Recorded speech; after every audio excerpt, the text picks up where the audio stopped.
movie Crazy Rich Asians! A lot of you guys requesting to have a reaction with this movie. So, here it is, guys.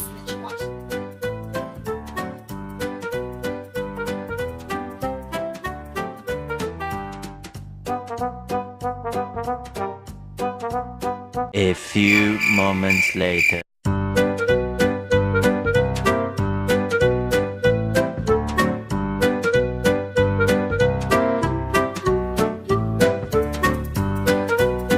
Much later.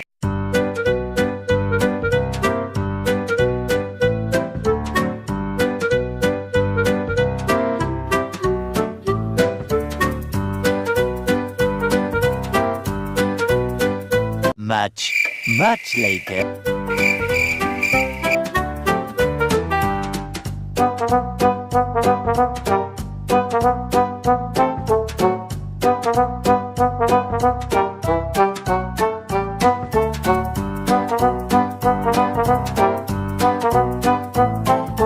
Three hours later.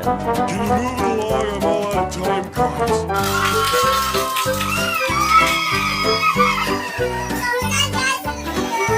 80,000 impressions later.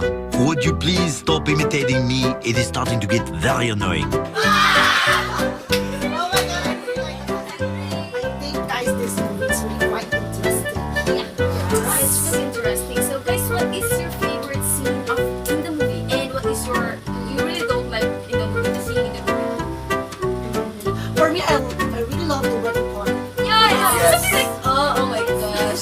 So, how about you, Mitzi? What? I love that when there is the nightlife in the Singapore, the street food, the Oh my god, I really love Lunch is that. there. Oh my gosh. How about you, Joshua? A certain point that I dislike about the movie is that the story is, for me, it's common because I have seen movies that has the same genre about the movie and like, yes. But it's something like realistic, right? Yeah. Yes, it's really realistic for today's contemporary world. Because, How about you guys? How about you, Jillian?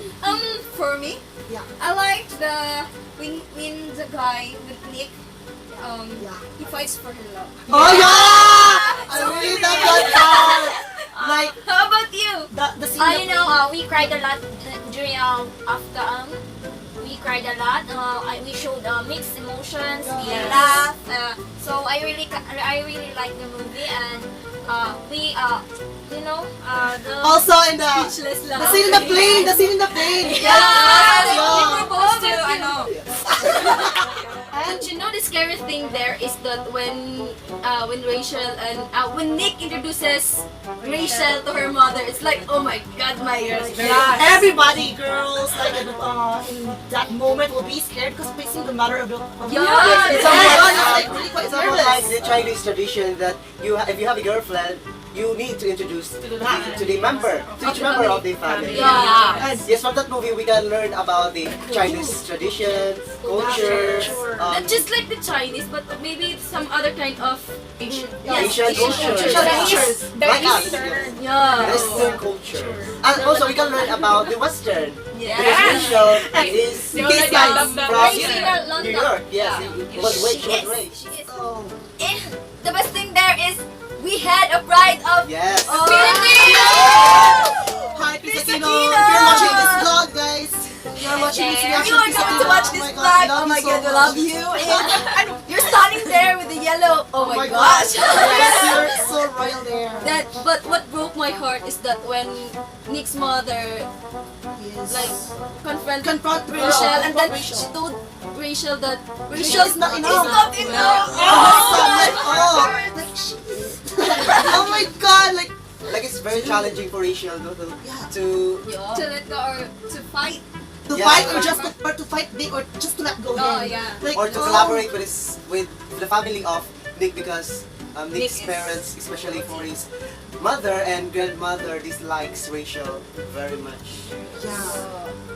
After But in the that, first place, the grandmother likes Rachel. Yes, Yeah, but it turns out to disliking her because because of the That was after the investigation, the private investigation yeah, about yeah. Rachel's life. Yeah. And what I hate is the ex-girlfriend of Hate? Nick. Hate? Yeah, I hate that girl. Like she's The so. fish on the cabin? She's Oh here my now. God. I'm going to slap her face. Really? Yeah, bitch. You can do it? I thought she is something like good or something, you know. It's not fake. Yeah. She's an authentic fake. Authentic fake. Well, in conclusion, or as Rachel experienced those things, we can really conclude, or we can really say that money can't buy love. It will definitely complicate things, but love conquers all. Love is really powerful. So after everything happens, the challenges, everything, we can really conclude that money can't buy love. It just can definitely complicate things, but love conquers all. Love is power. So guys, continue watching and we'll be answering your questions that you have sent us today. So first question. First question is, what are the specific cultures being shown in the movie? Can you see any traces of cultural differentialism, hybridization, and convergence of it? Describe what are those. It was seen in the movie when Rachel's mother proposes a dress that Rachel should wear. Her mother proposes to wear the red dress because according to Rachel's mother, red symbolizes for fertility and fortune. And that is one example of culture that has been shown in the movie. So the next thing is that is shown in the movie is the how Chinese people are family oriented. So they value family more than anything else. For example, is that in a family event. So when you have someone with you, you should introduce her or him to your family. So yeah. And another is addressing someone, like calling them auntie or uncle, like what the mother of Rachel's friend, she told Rachel that she should call her as auntie. Sign of respect. Yeah. And then, kung mapapansin natin sa video, may mga sapatos na nakaiwan sa labas ng bahay o sa labas ng pinto nila. At pagpasok ni Rachel sa loob ng bahay ay nakapaan na lang to. At dahil dito, ang ibig sabihin nun ay pag-sign ng respect sa may-ari ng bahay. For cleanliness na naman. Cleanliness and purity. Yes, cleanliness and purity.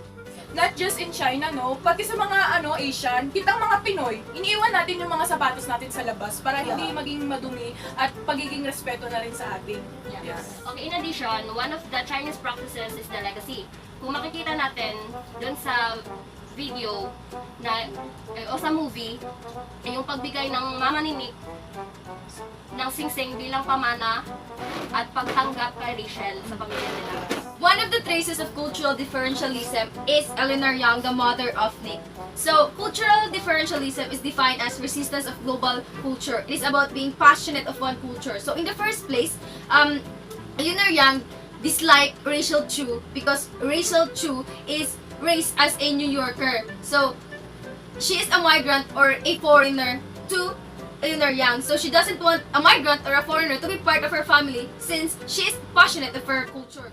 One example of cultural differentialism that was shown in the movie is the moment na yung mama ni Nick ay may nakita siyang pagbabago sa pag-uugali ni Nick.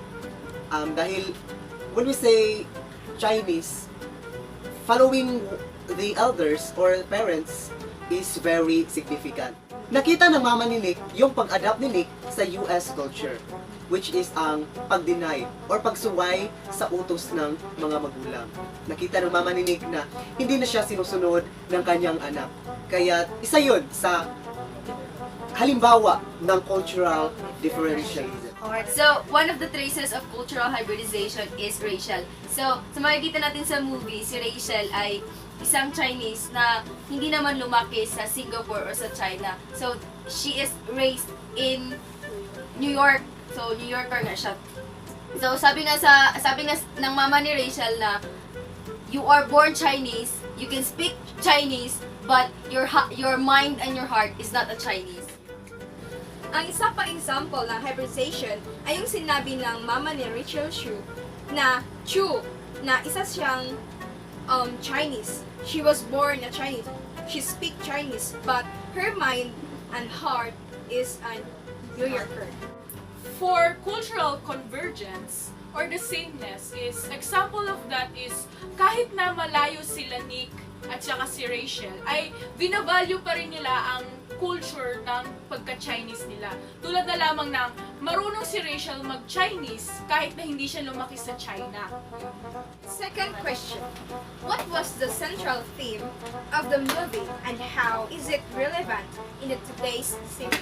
So number 2 question is the central theme of the movie. So we have choose the love, family, and culture. So love. Why love, Cleo? So love because from the first place of the movie, love, we can see love there towards Rachel and Nick. Then that of course, apart from them, the love from their family, friends, we can observe or we can see the love there.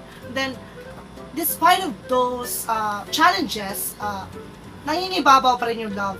Like maraming mga pagsubok na dinaraanan si Rachel, pati si Nick, but then yung love, nangingibabaw pa rin. So love, for me, is one of the central theme of the movie. So next is family. So what is family? We can observe in the movie that the Chinese culture values family so much. So that is why family is involved, right? So hindi lang family ang binavalue nila, pati na rin ang culture. So nakita natin sa video na mga practices, tradition ng pagka-Chinese nila ay pinipreserve pa rin nila, di ba? So Yeah. that's why they value culture. So culture is the third central theme of the movie. Yes. Question number 3.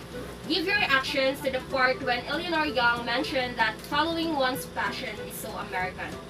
What did she mean by this, and do you think what she said really depicted the culture of the majority of the show? According to the statement of Eleanor Young, following one's passion is so American. So it is all about American being passion-oriented. So when we say about passion, it's all about our